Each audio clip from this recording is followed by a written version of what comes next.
Hi everyone. இன்றைக்கி நம்ம பார்க்க போகிறது ரொம்ப பழைய வீடியோ தான். எடுத்து வச்சுருந்தேன், ஆனால் போடுறதுக்கு தான் டைம் கிடைக்கல.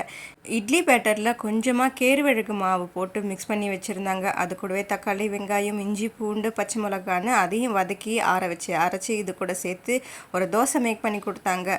இப்போல்லாம் இந்த மாதிரி தோசை தான் விதவிதமாக செஞ்சு கொடுத்தாங்க அம்மா.